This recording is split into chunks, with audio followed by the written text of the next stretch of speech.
अगर आधी रात को कोई आपके दरवाजे पर दस्तक दे और बाहर कोई न हो, तो आप क्या करेंगे? यह सवाल आज भी मेरे रोंगटे खड़े कर देता है, क्योंकि जो घटना मैं आपको सुनाने जा रहा हूँ वह सिर्फ एक डरावनी कहानी नहीं है। यह एक ऐसी घटना है जिसके सुनने के बाद कई लोगों ने रात में दरवाजे पर दस्तक की भरोसा करना छोड़ दिया। यह घटना उत्तर प्रदेश के छोटे से गांव की है। गांव का नाम मैं नहीं बता पा, क्योंकि वहां के लोग आज भी इस बात से डरते हैं। साल 2017 की बात है। बरसात का मौसम चल रहा था। गांव के किनारे एक पुराना घर था, जहां रमेश अपनी पत्नी सुनीता और 10 साल की बेटी पूजा के साथ रहता था। रमेश एक किसान था। उसका घर गांव से थोड़ा अलग था। आसपास खेत थे और कुछ दूरी पर एक पीपल का पेड़ था। गांव वाले उस पेड़ के बारे में अजीब बातें करते थे। कहते थे कि रात के बाद उस रास्ते से गुजरने वाला हर इंसान किसी न किसी का अनहोनी का शिकार हुआ था। लेकिन रमेश इन बातों पर विश्वास नहीं करता था। एक रात लगभग 12 बजे रमेश और उसका परिवार सो रहा था और तभी दरवाजे पर किसी ने दस्तक दी। रमेश की नींद, उसने घड़ी देखी। रात के 12:07 हो रहे। इतनी रात को कौन आ सकता है? वह उठा और खिड़की से बाहर चला। बाहर अंधेरा था, कोई दिखाई नहीं दे रहा। उसने सोचा शायद हवा की वजह से आवाज हुई है। वह वापस आकर बिस्तर पर लेट गया, लेकिन कुछ ही सेकंड बाद फिर से दस्तक हुई। इस बार दस्तक पहले से ज्यादा तेज। सुनीता भी जग गई। कौन है इतनी रात को? रमेश ने कहा, पता नहीं। दरवाजे तक वह गया और बाहर से पूछा, कौन है? कोई जवाब नहीं आया, सिर्फ सन्नाटा। रमेश ने दरवाजा खोला। बाहर कोई नहीं। चारों तरफ अंधेरा और हल्की बारिश। उसने टॉर्च चलाई। आंगन खाली था, रास्ता खाली था, कोई इंसान नहीं। वह थोड़ा सा परेशान हुआ, लेकिन फिर अंदर आ गया। उस रात फिर कोई दस्तक नहीं हुई। सुबह उसने यह बात पड़ोसियों को बताई। रात में दस्तक हुई। पड़ोसियों का चेहरा अचानक बदल गया। दरवाजा खोला है? हाँ। पड़ोसी कुछ देर चुप रहा, फिर बोला, अगली बार चाहे कुछ भी हो जाए, दरवाजा मत खोलो। रमेश हंस पड़ा। उसे लगा पड़ोसी अंधविश्वासी, लेकिन अगले दिन फिर वही हुआ। रात ठीक 12:07 फिर दस्तक हुई। इस बार दस्तक पहले से ज्यादा तेज थी। पूरा घर गूंज उठा। पूजा डरकर अपनी माँ से लिपट गई। रमेश ने गुस्से में दरवाजा खोला, लेकिन फिर कोई नहीं। इस बार उसने टॉर्च दूर तक रोशनी डाली। टॉर्च, उसे लगा जैसे कोई सफेद कपड़ा में उसे खड़ा होकर देख रहा। वह कुछ कदम आगे बढ़ा, लेकिन अचानक बिजली चमकी और वह आकृति गायब हुई। रमेश वापस घर आ गया। अब उसके मन में डर भी बैठने लगा था। अगली सुबह वह गांव के सबसे बुजुर्ग व्यक्ति के पास गया। बुजुर्ग ने उसकी बात सुनी, फिर बोले, सालों पहले उस रास्ते पर एक औरत की मौत हुई। कैसी मौत? उसकी हत्या हुई थी। फिर रमेश बोलता है, कहते हैं उसकी आत्मा आज भी रात में घरों के दरवाजे खटखटाती। रमेश ने बात को मजाक समझा, लेकिन उसी रात कुछ ऐसा हुआ जिसने उसकी जिंदगी बदल दी। 12:07 पर फिर दस्तक हुई। इस बार दस्तक इतनी जोर थी कि लगा दरवाजा टूट जाएगा।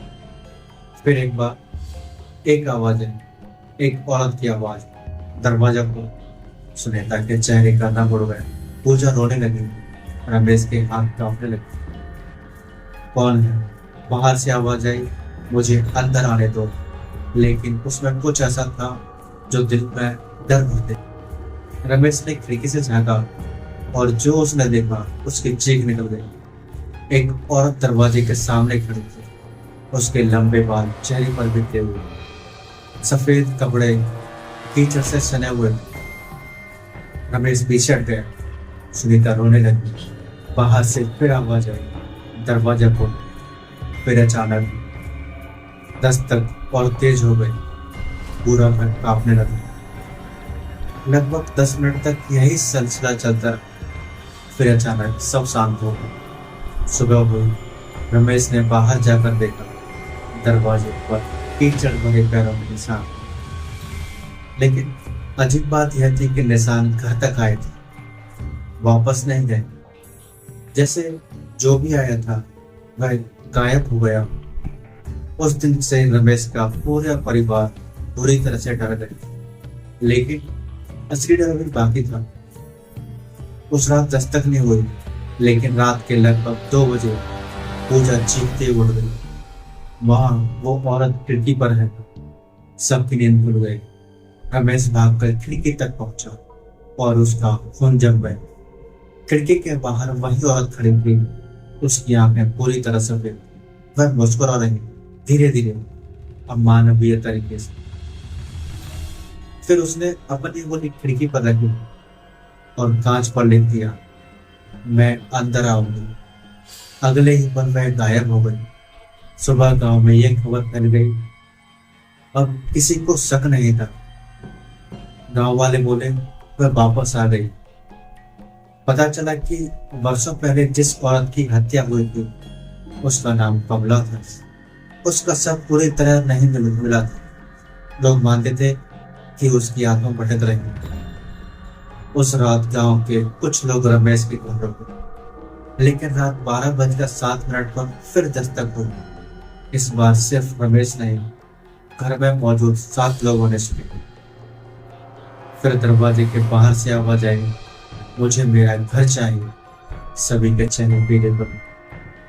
एक आदमी ने साहस करके दरवाजा खोला।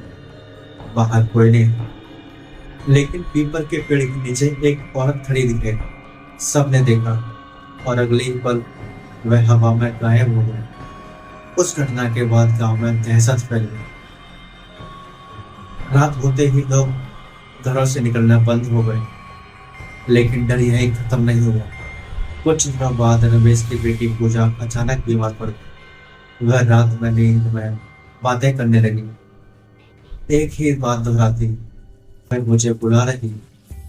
वह कहती है वो उसके साथ चल। डॉक्टर कुछ समझ नहीं पाए। दिन ब दिन पूजा की हालत बिगड़ती गई।